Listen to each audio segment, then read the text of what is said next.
And we stay with this particular theme and look at the situation at Wits now and speak to Wits University Registrar Crosley, who is going to be in conversation with us as we look at some of the numbers that have been bandied about, especially when it comes to prospective students that have applied at the university, and just how many of them can they then be able to accommodate. What does it mean when it comes to some of the issues of, just registration, application fee and all of that. So I do understand that she is with us now. That's Wits University Registrar Crosley. Good evening to you, and thank you so much for your time.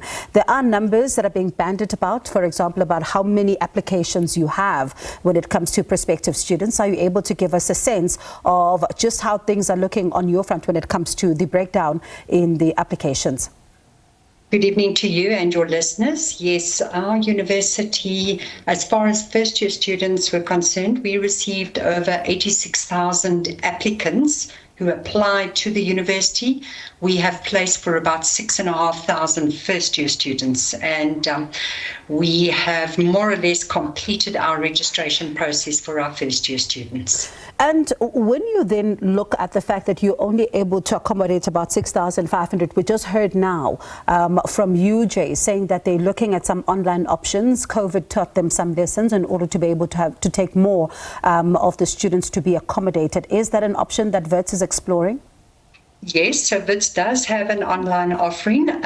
We have chosen as a university to focus more on our postgraduate students. So our online offering tends to gear towards the postgrad diplomas. But the university, as with UJ, as with most universities, is obviously exploring the different avenues for undergraduate studies, for online, for part-time learning. So we have to really kind of apply our minds to addressing the issue of in-person, face-to-face learning as well.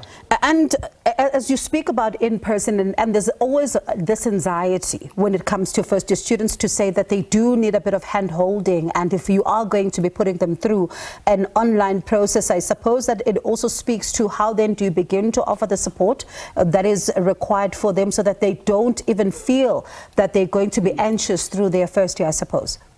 Yes, and if I may just go back to the registration process. So most of our registration has been online as well, but we do recognize that many students struggle a little bit with the online with technology. So we have been running what we call an assisted registration process, which allows students to come in and meet with staff, particularly if they want to have the in-person intervention. So that's as far as our registration process is concerned.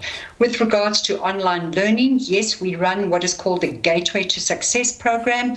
It is an orientation program that is faculty specific, and it's geared towards our first year students, and obviously it talks about how to adapt to the university environment, and part of that is showing our students how to access what we call our OWASI online learning management system, and that will obviously allow some kind of transition for our students if and when they do opt to use an online program, that they are familiar with technology and with online learning. But I do agree with you. I think there is a lot of work that still needs to be done in terms of the teaching and learning with regards to online platforms. And how much would you say the prospective students or the applicants pay in the application fee?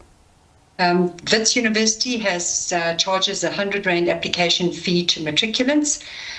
Just out of interest, that amount has stayed the same for the last 7 to 8 years. Mm-hmm.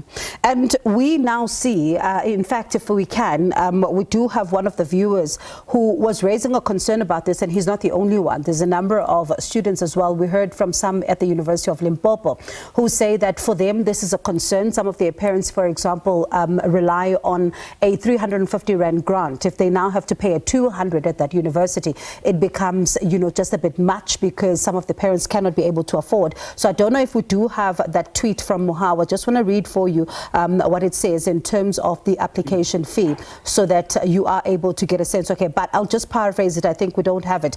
He was saying that when you look at institutions, and this is something that some of the student activists have said, that you think about institutions and the fact that they are being paid 100 Rand, for example, as you say at Wits, 86,000 applicants would have paid 100 Rand, and this means you then only have space for like 6,500 Rand.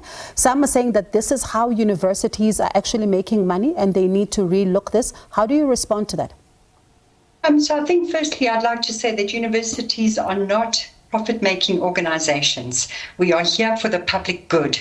In terms of how we justify an application fee, bearing in mind, we've just been talking about all the online platforms, the technology that's available to us. So certainly the 100 Rand goes towards the administration, bearing in mind that there are many staff employed to administer the applications, to work through them, to make decisions on them. And then, of course, the use of online platforms means that we have to pay for licenses, technological upgrades, etc. So whilst we appreciate that it is an application fee, the time and effort that goes into processing that, working with it, making a decision, we believe that keeping that amount at 100 Rand certainly has been minimal for the last few years, and we believe that it goes towards contributing towards the costs of the licenses and ensuring that we have platforms that work successfully for our applicants. And I see that there are some universities that have waived the application fee. Can Wits ever get there? So Wits certainly looks at students on a case-by-case basis. We certainly have applied ourselves, particularly when we get applicants coming from quintiles 1, 2, and 3, where they indicate to us that they're unable to pay the fee. We certainly do look at cases like that and at particular schools as well. When you look at the issues around NSFAS, there has been a concern from the administrator that in some of the institutions, they have not been able to pay certain monies because the registration details or even data has not been fully, submitted. Have you had some of those issues when it comes to NSFAS?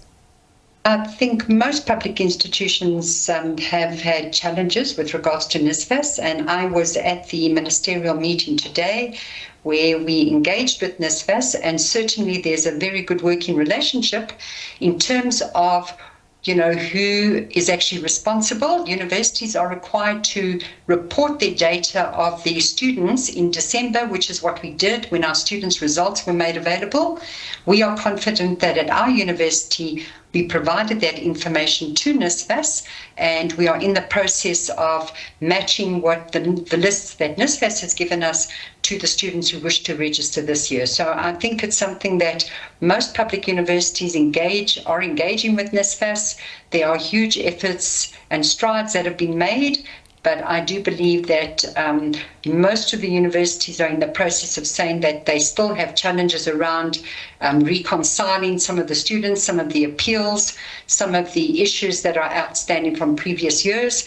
But we're confident that by the time classes begin, which for most institutions is around about middle of February, we believe that the bulk and the majority of our students would have been sorted out with regards to their NSFAS funding. And will that also include possibly the issue of unallocated funds that you also found yourself having to deal with as an institution, that maybe that's a thing of the past, or are you also seeing that maybe there are still some things that are outstanding in that regard?